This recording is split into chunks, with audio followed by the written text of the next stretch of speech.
Hey, everybody. Tina Campbell, the New York Regional Partner of Master Networks. We are a national networking organization, and we're really trying through some lunch and learns to help people to get to pivot and to grow during this uncertain time. And talking about tactics, techniques, and transitioning, as I said, pivoting to this new normal. We're really hoping to help people to grow. And today I'm really lucky because I have Ellen Maximilia, and she is here to speak about 3 steps to build your reputation. So thanks, Ellen. I'm really happy to have you because we've had some great conversations together, and I'm so happy to show others what you have to offer them in marketing and public relations. So Yes, tell us about yourself. thank you so much, Tina, for having us and open up this channel for all of us. And yes, I have a PowerPoint to set up, so we're gonna just share. Go ahead, you share that. We'll take a sip.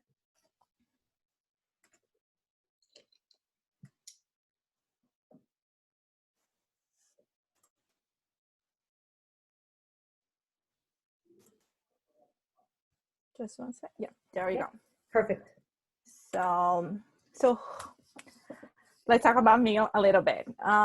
So I work with Tina at the Master Networks. I help her to grow the chapters in her region, which is New York.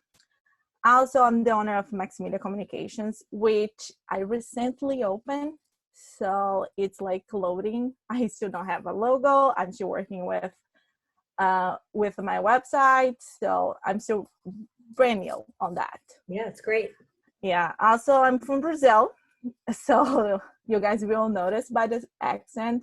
And I got into public relations and I have my degree. I did my degree in Brazil. And for you guys to understand a little bit, in Brazil, college is very different than here in the USA. So in Brazil, you have to decide your professional way, what you're going to be before you enter college. So we have a major, and that most of them, it's 4 years of that. Wow. Yes. So if you change your mind in the middle of the way, you're most likely to have to start over. So in Brazil, so changes their mind. Oh, sorry? So no one changes their mind, I bet. Oh, they do. They do a lot. Yeah. People doing public relations change for engineer or doctors, and then they have to start over. Yeah. So I did 4 years of public relation, just public relation, which was good because gave me the opportunity to work in a lot of different fields because I could study a lot of different things. So I could work with marketing, events, and internal communication. And I got into public relations because I was the event organizer for the family. And an aunt of mine who works in a big company, she had a very good friend who was a public relation, and she works with events. And she's like, oh, why don't you do public relations? And that's what I studied. And I decided I was like maybe 12, 13. And I noticed in Brazil, public relations means events. And here in USA, public relations means press release. Got it. Which it's both of those, events and press release, is just tools that public relations use to broadcast the message. So there is a lot of other things that we work with. And sorry? That's interesting.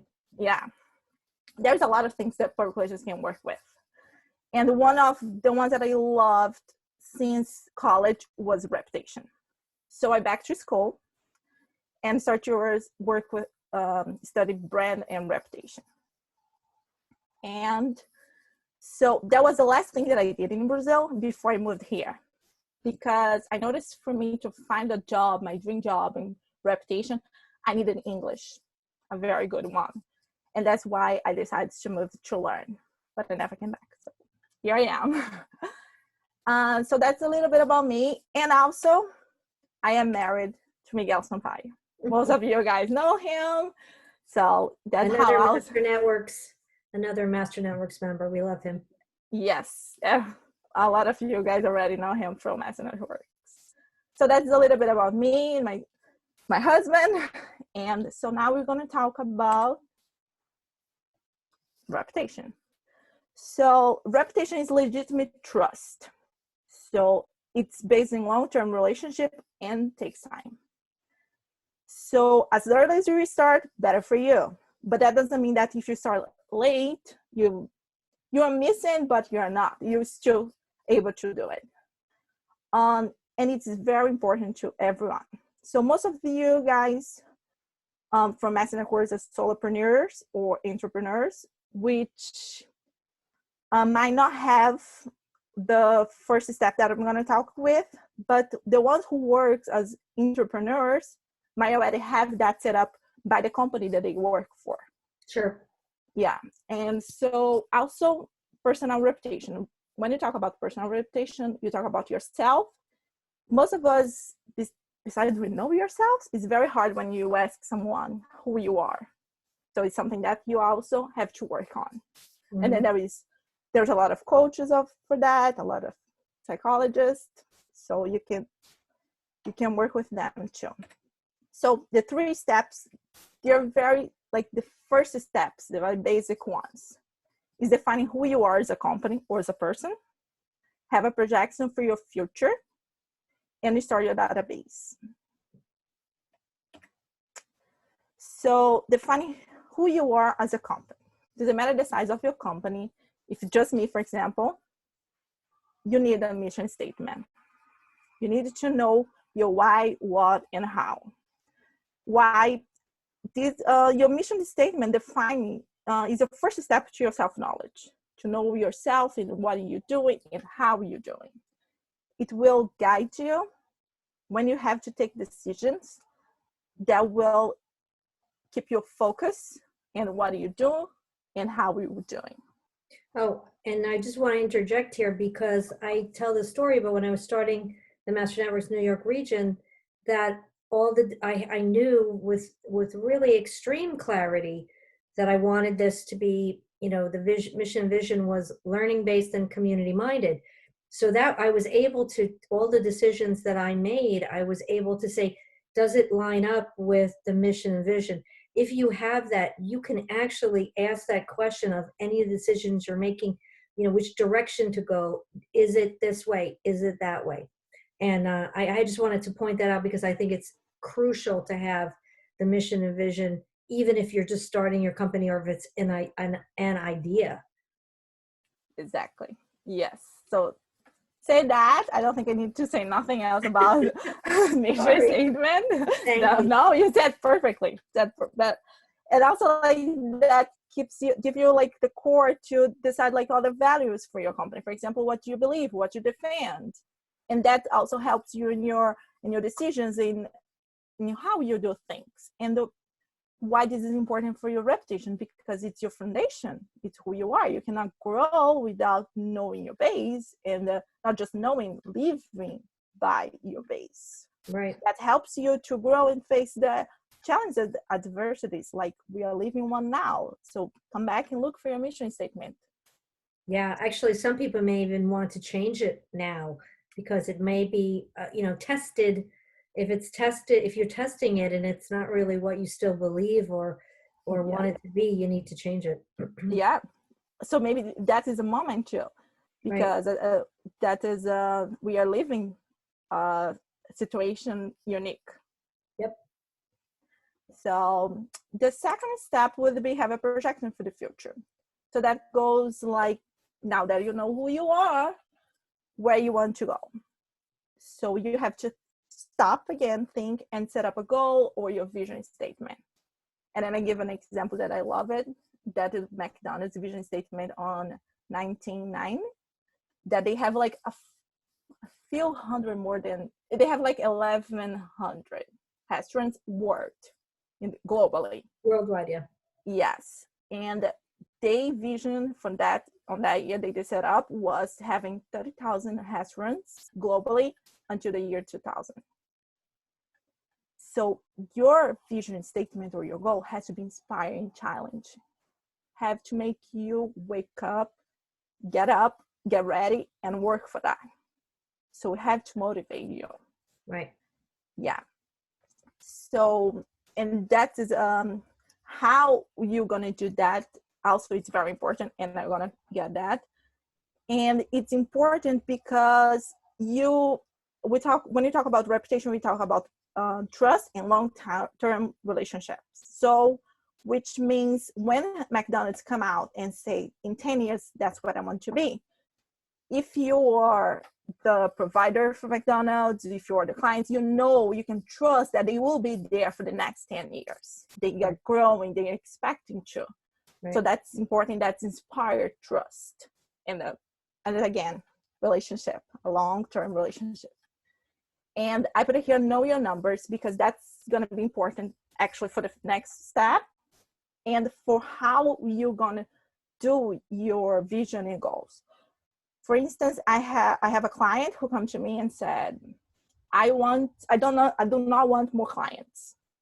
I want the clients that I have spend more money on me. Okay, so let's set up your clients. So client A is a client who comes every week, which means 4 times a month. Client B comes 3 times a month, and C comes twice a month. So that is your clients. How many clients A do you have? And his answer was, I don't know. So without knowing your numbers, you cannot set up your goal because where you start for. So I was like, well, on his case, I set up the goal to know your numbers first, and then we start to work from that. That's interesting. Yes, and that is very important because that brings us to our next step. I'm writing that down. Okay, go ahead. Next step is to start a database, which comes to know your numbers. You gotta know your clients, the contact information, the preference, how they like to do things, how they like to be contacted.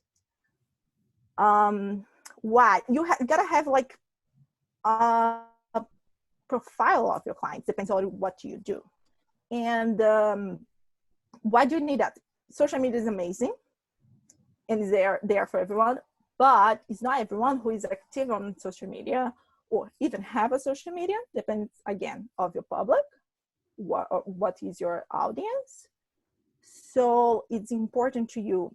I have a client also doesn't have the email contact of the clients. No email. So now we can send emails to them. So what are you going to do? Going to call everyone? They're like, hi, how are you? I mean, you would. So that's also like we always talk in Messenger words. And that if a client doesn't show up, the client comes every week, for example, or whatever, every day. And they just do not show up, you start to be like, what's going on? And you wanted to call the client to know. That's something that we do in Messenger words a lot. Yeah. That's how we start. Right? Yeah. I mean, that's part of the culture, you know what I mean? So that's also interesting because I think some of this about even your database is kind of like, what's your culture?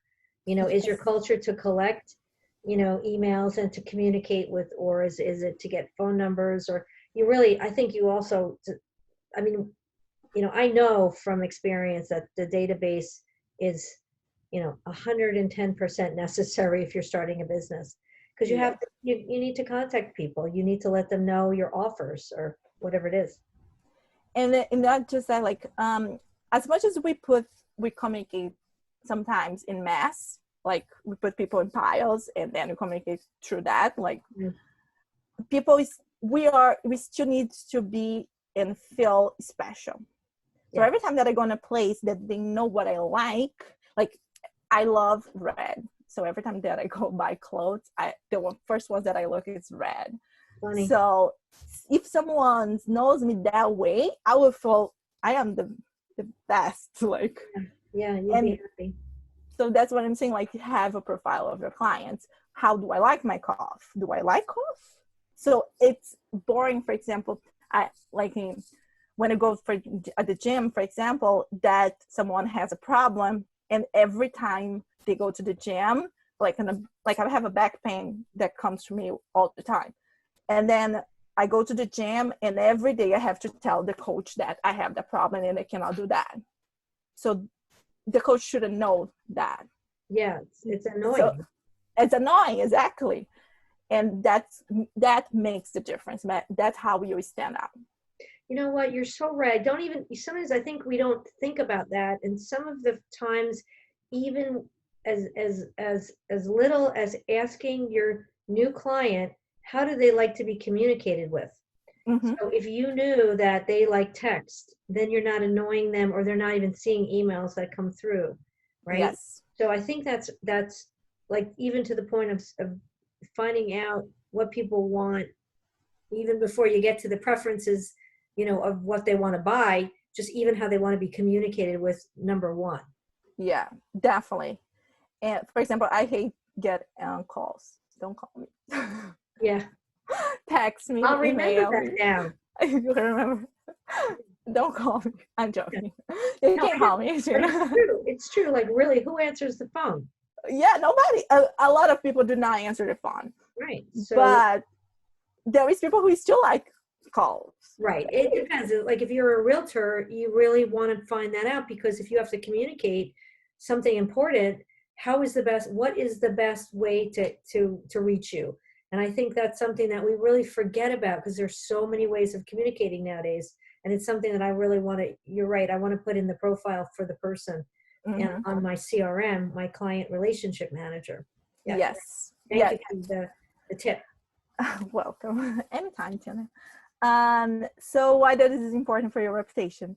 Because I feel bored, but I have to say all the time, reputation is a long-term relationship.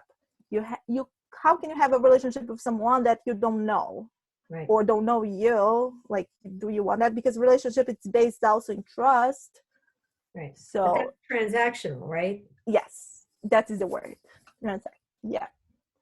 So now I want to talk just like some personal tips. Like also the first one Tina already have told, like everything that you do you according with your mission and vision statement. So the way that you generate your leads, how do you get like master works? How do you communicate with the people that you are asking for leads, or you showing your business for? So that way, until after your clients experience, even if you are a one-time service or one-time product, you still want to have the relationship with your client, because you never know when he's gonna need back, or they're gonna introduce you to someone who needs, or talk good or bad about you.